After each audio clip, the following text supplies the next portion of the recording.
You're listening to Donald Trump. He's currently speaking at the White We're House. also setting up, as you know, a Board of Peace. It's called the Board of Peace. I don't know if that's the final name, but the word peace is definitely in there. They have asked me if I chair it. We'll make sure things go well. And how confident are you that the ceasefire will hold? I think it'll hold, yeah. I think it'll hold. They're all tired of the fighting. Don't forget, you had October 7th, which was a horrible day, 1,200 people killed. But Hamas has lost 58,000 people. That's big retribution.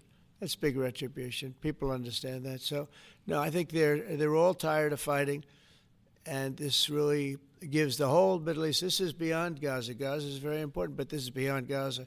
This is peace in the Middle East, and it is a beautiful thing. You know, it's a term that you and I have been hearing since we were very young, right? And now we have a chance of really having that. And as you know, most of the countries have passed all these resolutions. Every country is there. Iran came in. I was very happy to see that. I was very honored that Iran came in. They said they support it. Russia came in. President Putin, he supports it fully, very fully. So I was happy to see even countries that weren't necessarily involved in the process, they all support it.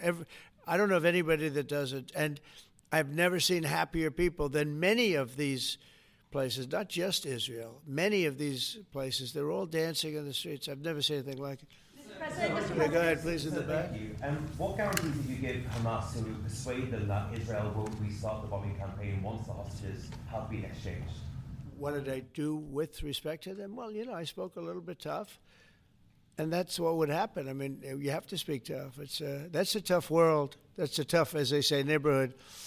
And they're tough people. They're very tough people, and they're smart people. They're good negotiators. They have a lot of things going. They put that to good use. They're going to be very, very successful. But they knew the retribution would be tremendous, unsustainable. It would have been unsustainable. It would have been complete obliteration, and they didn't want that. And nobody wants it at this point. They want to get on with rebuilding the entire Middle East. It's not only Gaza. It's going to be the entire Middle East.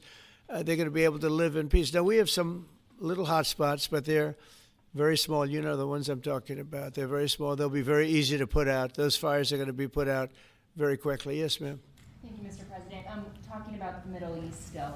Going to the phases that come after this first phase, is there consensus on the additional points in your plan, or are the details still being fine-tuned? I think there is consensus on most of it, and some of the details, like anything else, will be worked out, because you'll find out that when you're sitting in a beautiful room in Egypt, it's easy to work something out, but then sometimes it doesn't work from a practical standpoint. So certain little things, but for the most part, there's consensus, yes. Do you intend to hash that out when you're in Egypt? I might, yeah. I mean, I'll be there because I'll be going to, I'll go to Cairo. I think that's where we're going, as opposed to the place of the signing. And we have a lot of leaders from all over the world coming too. They've been invited. And then I'm coming back, I believe it's Tuesday night, for Charlie Kirk, a friend of mine, a friend of all of ours, a friend of a lot of the people right here. And we're giving him the Presidential Medal of Freedom, which is the highest honor you get outside of the Congressional Medal of Honor. One's military, one's civilian, but it's the greatest honor. And Eric, his beautiful wife, is going to be here, and a lot of people are going to be here. So, it's not easy for me to get back. It's a very quick trip, but I'll be making 2 major stops, and then I'll be on the plane trying to get back in time for Charlie. They're going to have a great celebration at the White House, in the East Room of the White House. Mr. President? Russell Vogt said the reductions in force have begun related to this shutdown. How many layoffs have you authorized for this first round, and from which agencies? And it'll be Democrat-oriented, because we figure, they started this thing, so they should be Democrat-oriented. It'll be a lot, and we'll announce the numbers over the next couple of days, but it'll be a lot of people, all because of the Democrats. I mean, they want to give $1.5 trillion to people that came into the country illegally. More important than that, because we all have a big heart. We want people to be taken care of, but we have 0 people coming in. You know that, Glenn, right? That's a pretty impressive number, even for a successful governor. but we've had for the last 4 months 0 people coming in illegally. They're coming in, but they're coming in legally. They're coming in through a process that's really a really good process right now, because we want people to come in, but they have to come in legally. So what we're doing is, as these different groups come due, we're going to make a determination. Do we want them or not? And I must tell you, a lot of them happen to be Democrat-oriented. These are people that the Democrats wanted that in many cases were not appropriate. We fought them at the time, and it was ultimately signed in. And some of these people, these are largely people that the Democrats want. Many of them will be fired. Yes, please, behind. The Nobel Peace Prize was announced this morning. Your thoughts? Which one? The Nobel Peace Prize. Your thoughts? Look, including a very big one, and I'm not sure, when you say big, it's certainly, I think, to the mind of most, the most important deal ever made in terms of peace. But the one we just signed, it's been signed, sealed, and it's going to start taking place now. It's already started. Monday's going to be a very big day when the hostages come back. But I made 8 deals, transactions of wars. One was 31 years going on. 10 million people were killed. One was 34 years. One was 36, 37. One was 10. One was just starting. 2 were just starting, actually, but they were well on their way. In the case of India and Pakistan, 7 planes were shot down. It was a bad one. And I did it largely through trade. I mean, that one, numerous of them. I talked tariffs. I said, look, if you're going to do that, we're going to put very big tariffs on your country. And they were both great. They stopped fighting, and there were 2 nuclear powers. So, they're all big. They're every one of them big. You take a look at the Congo. You take a look at the Congo and Rwanda. 10 million people killed over a long period of time. Got that one solved. We did a total of 8 as of this 2 days ago. I would have said 7, which I did say, but the other one was signed up, sealed. As you know, Israel signed it just now. They signed it and they approved it today, their parliament. And it's a great honor to be involved with so many. So the person who actually got the Nobel Prize called me and said, I'm accepting this in honor of you because you really deserved it. A very nice thing to do. Whoa. I didn't say then give it to me, though. Wow. I think she might have. She was very nice. And How about that? I've been helping her along the way. They need a lot of help in Venezuela. It's a basic disaster. So, and you could also say it was given out for 24, and I was running for office in 24. All of the transactions that we did in terms of closing. But there are those that say we did so much that they should have done it. But I'm happy because I saved millions of lives.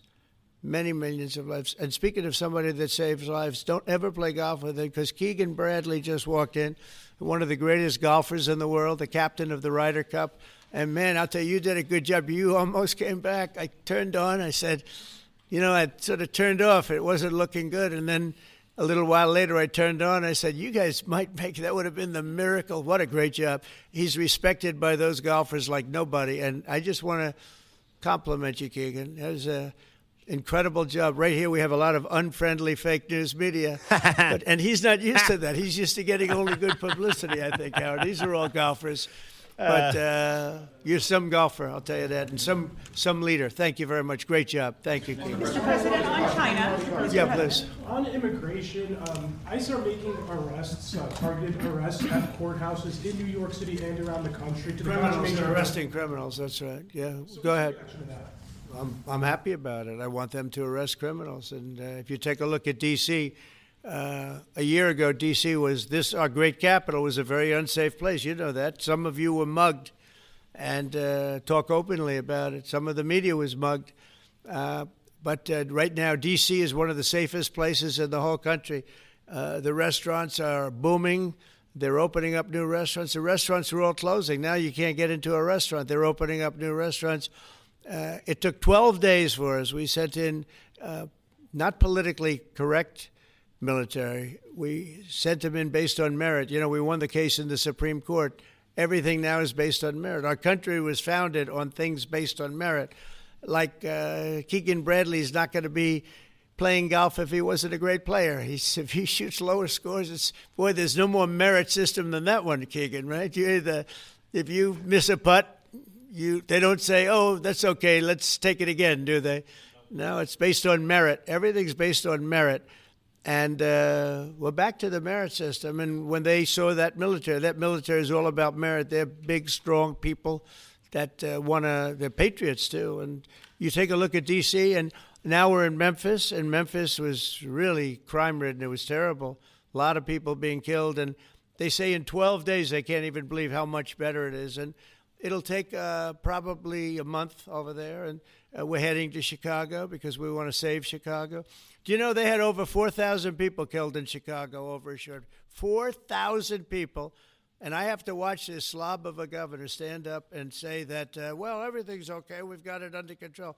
They had 4,000 people murdered over a very short period of time. There's not a city in the world, I don't believe, that can claim, you hear so much about different, I won't, embarrass anybody, like by saying Mexico City or by saying anywhere in Afghanistan. There's no place like that. And then I have to listen to the mayor who's got a 5% approval rate, maybe less. He's an incompetent man. And the governor's an incompetent guy. He's a guy that was thrown out of his family business like a dog. And like a dog. Very well. And now he's a slobby dog. Watch him trying to say that it's okay. We have crime under control. He called him a slob. They called him like a dog. Very short period of time. I believe it's like 7,000 people were shot, but didn't die. But 4,000 people died. And then he gets up and talks about how it's not a problem. Or Portland, Oregon. I mean, every time I look at that place, the place is burning down. There's fires all over the place. When a store owner, there are very few of them left, but when a store owner rebuilds a store, they build it out of plywood, and they don't put up storefronts anymore. They just put wood up because they know it's going to be ripped down. And then I hear how wonderful it is. It's not wonderful. It's a disaster. That's almost an insurrection, that place. So we put our people in there, and they do the job, and they've really done the job. And the beautiful thing is we've done it. 12 days we had this place safe, and now it's, I would say within a month it was beautiful, and it continues to be. That was 3 months ago. I'll tell you, D.C. now is one of the hottest places. All right, we're going to take a short time out right now. We've got the President of the United States speaking in the White House, and we'll take that time out. We'll be back in a moment. It's 23 after the hour on Super Talk 99.7 WTN. Super Talk 99.7 WTN, the Matt Murphy Show in progress. Thank you for being with us on Super Talk. Glad to have you along for the ride.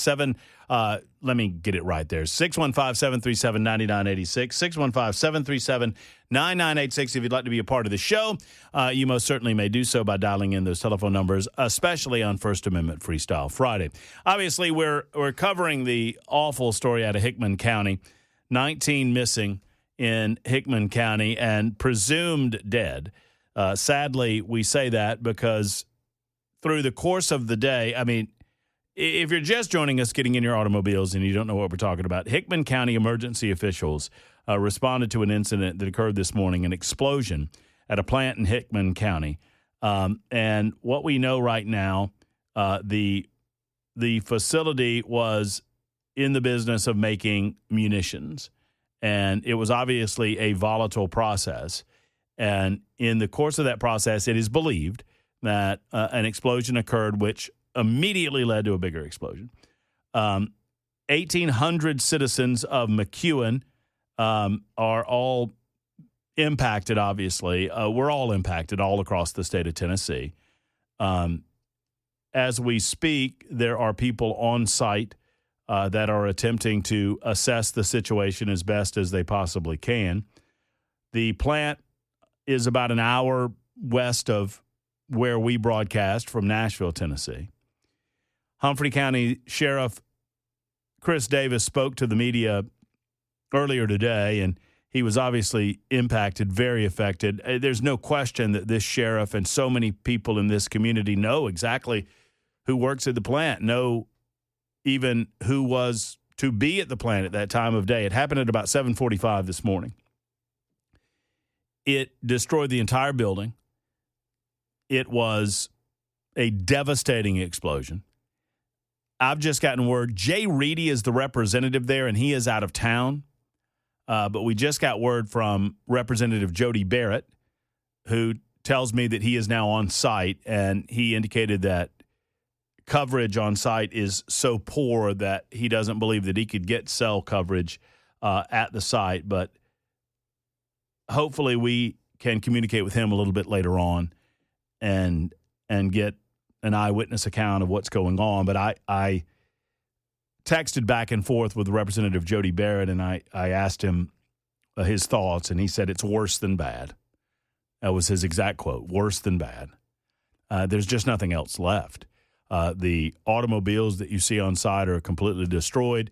You can't really get a sense of where the building was. I guess you can kind of see the footprint of the building, but there is no building there anymore, which would indicate that if anyone was inside, obviously their lives, their souls have been lost.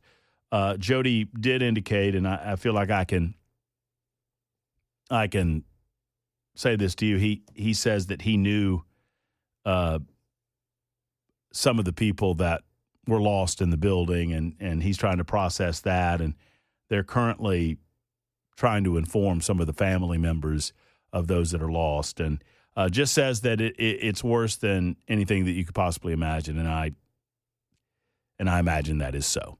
And so with that in mind, we'll turn to Ken Weaver in the newsroom. Obviously, that's a huge story that's making national and international news as that explosion happened earlier this morning at about 7:45. We'll go to the news. Got Nincompoops coming up after it. Super Talk 99.7 WTN. Super Talk 99.7 WTN. Matt Murphy, the Matt Murphy Radio Show continues until 7 o'clock tonight. We're pleased you've decided to join us, whether you're on radio, 99.7 FM, on TuneIn, iHeart, Spotify, perhaps watching on YouTube, Facebook, Twitter, Twitch, or Rumble. We thank all of you for doing so. We just completed Donald Trump, by the way, we were about 30 seconds in front of his completion of his press conference, and so we didn't really miss anything there.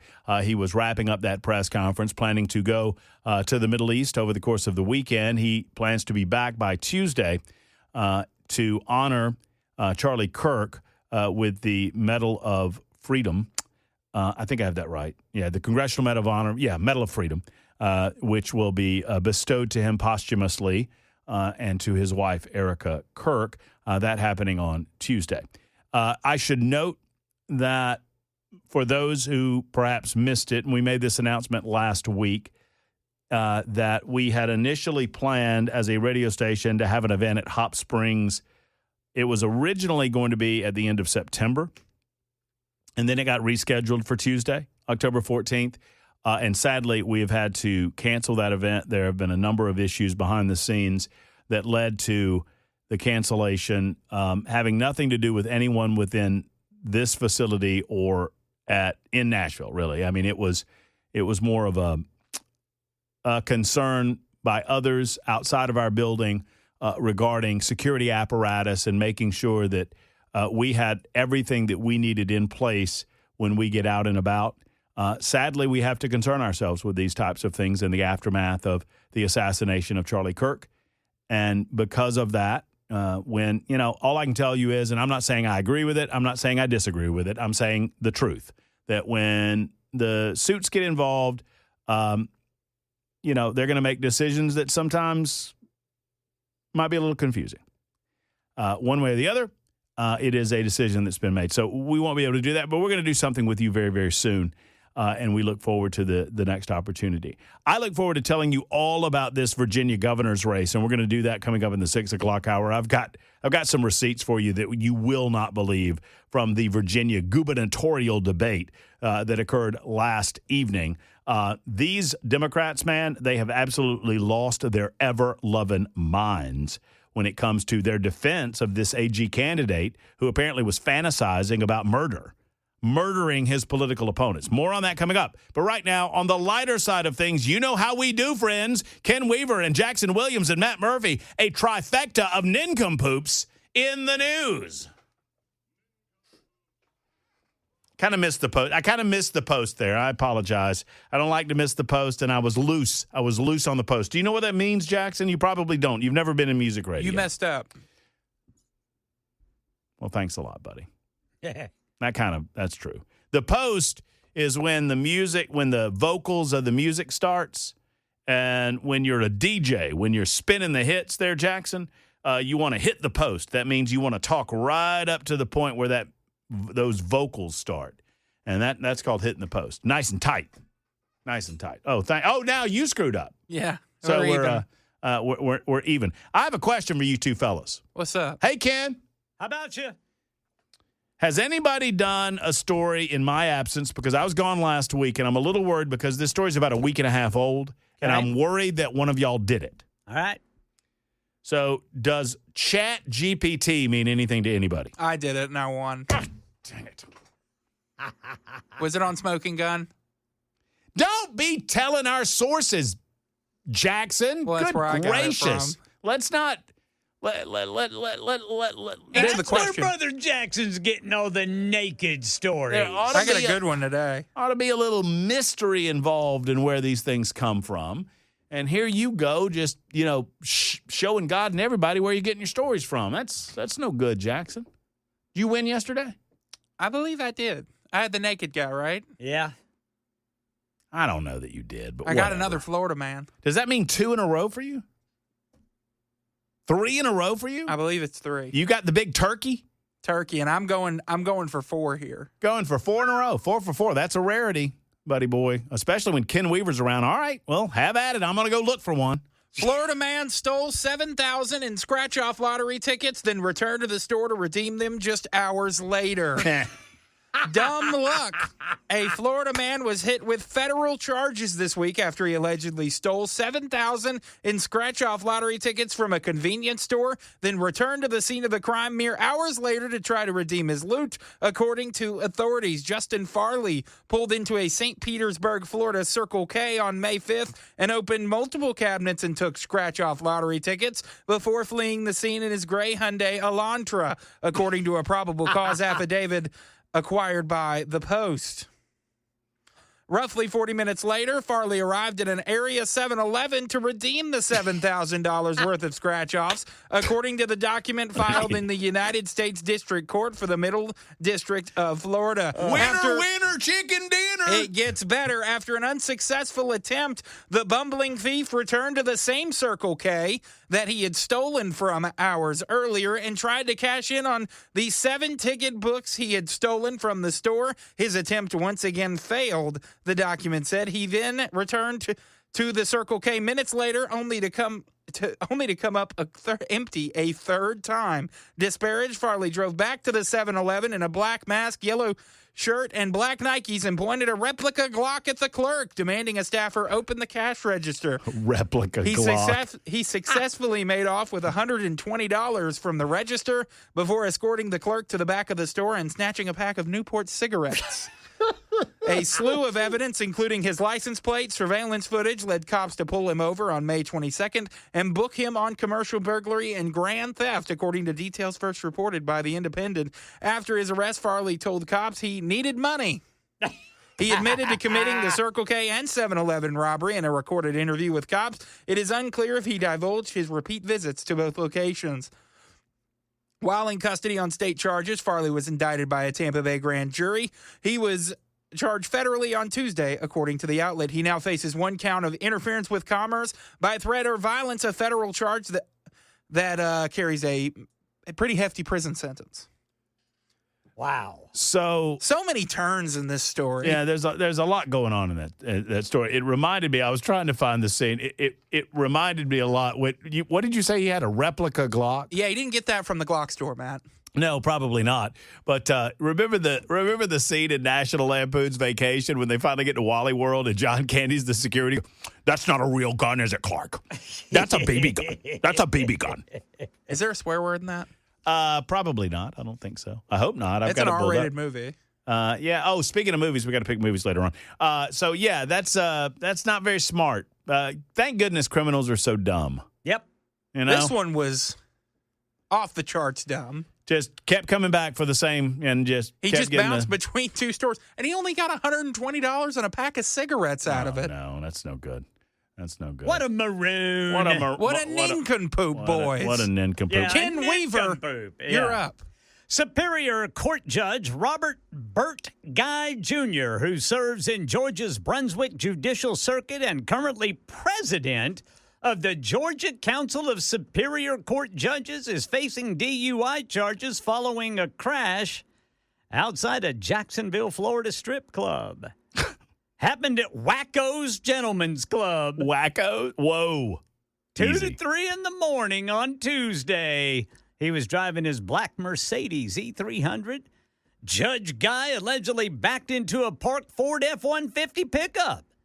He appeared, quote, highly intoxicated, had slurred speech, red and watery eyes, and was confused. Get this. Tried to offer the truck driver $500 instead of exchanging insurance information. A judge, mind you. He was escorted back into the club and handed over his keys and phone. He failed sobriety test and refused a breathalyzer. He's charged with DUI and property damage. He was released on $3,000 bond.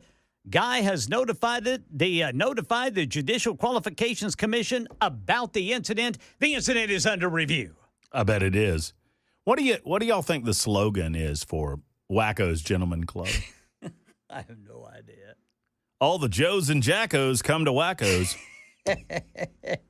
Maybe. Wacko's Gentlemen's Club.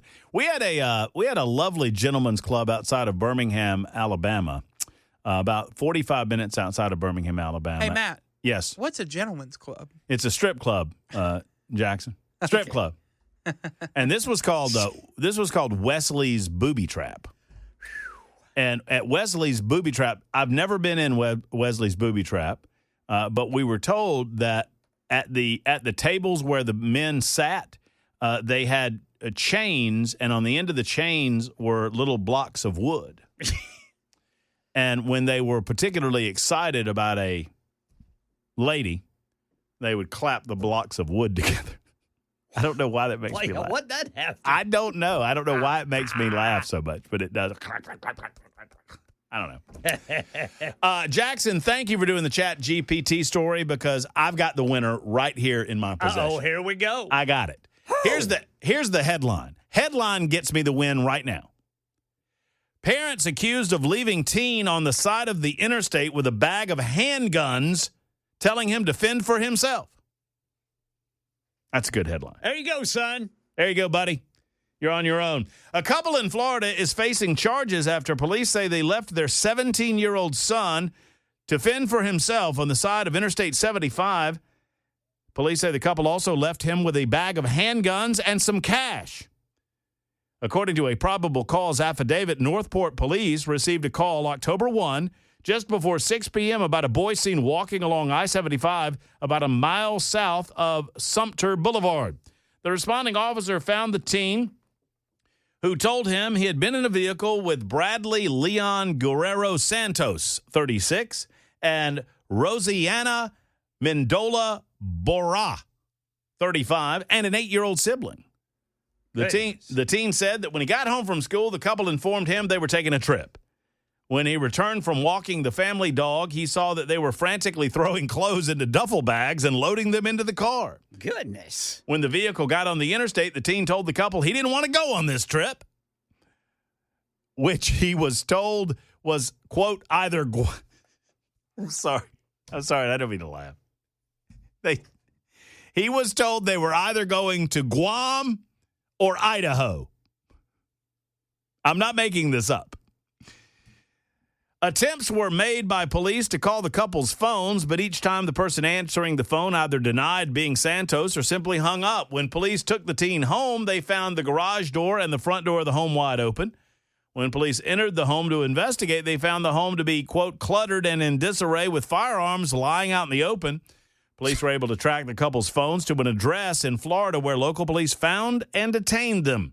Santos and Bora have been charged with neglect of a child without great bodily harm. Santos has been charged with allowing a juvenile to have possession of a firearm. As of Wednesday, they are in the Sarasota County Jail. So they decided that they were leaving. They got in their car with all of their guns and a lot of cash and told the boy that they were going to, quote, either Guam or Idaho. And when he told them that he didn't want to go, they said, well, then you can get your ass out. And they dumped him on the side of the road. Matt, I have breaking news. What? Wesley's in Alabama has closed. What? Yes. Oh, it's very... A loyal listener just called in and informed me. I Wow. couldn't wait for Ken Weaver's newscast. Well, I'm sure Ken will be on top of that. The closure of Ken, I need a full investigative report. Wesley's booby trap out in the middle of nowhere, man. And we used to make jokes about it. You know, what's got 3 boobies and 9 teeth? Third shift at Wesley's booby trap. Tell you what. Wonder why it closed. You know, Sanitation. death, Stabbings. old age. Old age. Sounds like they didn't have very good dental plan. They ran out of their little cinder block or little blocks that they clapped together. I'm not making that up. That's how we play Nincompoops in the News, folks. You get to vote for Jackson, for Ken, or for me. Episode 900 continues after this on Super Talk 99.7 WTN.